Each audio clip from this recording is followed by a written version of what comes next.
اور زیادتی کرنے والا نہ ہو، اس پر ان کے کھانے میں کوئی گناہ نہیں۔ اللہ بخشنے والا، اللہ بخشش کرنے والا، مہربان ہے۔ ایک اور جگہ فرمایا سورہ انعام میں، فَمَنِ اسْتُرَّ غَيْرَ بَاغٍ وَلَا عَادٍ فَإِنَّ رَبَّكَ غَفُورٌ رَحِيمٌ، سورۃ الانعام آیت نمبر 145۔ پھر جو شخص مجبور ہو جائے بشرطے کہ نہ تو طالب لذت ہو اور نہ تجاوز کرنے والا، حد سے بڑھنے والا، تو واقعی آپ کا رب غفور اور رحیم ہے۔ جابر بن سمرہ سے روایت ہے کہ حرہ میں ایک آدمی اترا، اس کے ساتھ اس کے اہل و عیال بھی تھے۔ ایک آدمی نے اس سے کہا، میری اونٹنی غائب ہو گئی ہے، اگر تم اس کو دیکھو تو پکڑ لینا۔ اس آدمی نے اونٹنی کو پا لیا لیکن مالک کو نہیں پایا۔ پھر وہ اونٹنی بیمار پڑ گئی، اس کی بیوی نے کہا اسے ذبح کر دو، لیکن اس نے ذبح نہ کیا اور اونٹنی مر گئی۔ تو اس کی بیوی نے کہا اس کے چمڑے کو نکالو، ہم اس کی چربی اور گوشت کو نکالیں اور کھائیں گے۔ اس کے شوہر نے کہا پہلے میں رسول صلی اللہ علیہ وسلم سے پوچھ تو لوں۔ اس نے آ کر آپ سے پوچھا تو آپ نے کہا کیا تمہارے پاس کوئی ایسی چیز ہے جو تمہارے لیے کافی ہو؟ تو اس نے کہا نہیں۔ آپ نے کہا تب تم لوگ اس کو کھا لو۔ راوی کہتے ہیں کہ جب اس اونٹنی کا مالک آیا تو اس آدمی نے اس کو پورے واقعہ کی خبر دی۔ تو اس نے کہا تم نے اسے ذبح کیوں نہیں کیا؟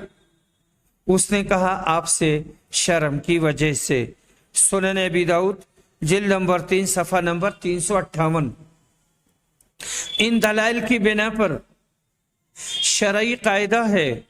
الضرورات تبیح المحظورات، ضرورتیں اور مجبوریاں ممنوع چیز کو مباح کر دیتی ہیں، حرام چیز کو حلال کر دیتی ہیں۔ اس واسطے جن مجبور قیدی مسلمانوں کا تذکرہ آپ نے استفتاء میں کیا ہے، ان کی رہائی کے لیے اگر جائز پیسوں میں زکوٰۃ، صدقات اور چندہ سے انتظام نہیں ہو پاتا ہے تو ان کی جیلوں سے رہائی کے لیے سود کی رقم استعمال کر سکتے ہیں، اور سود کی رقم وکلا کو بھی دے سکتے ہیں، اور جو لوگ اس کے لیے بھاگ دوڑ کرتے ہیں ان کا کرایہ اور بدرجہ مجبوری تنخواہ وغیرہ بھی دے سکتے ہیں،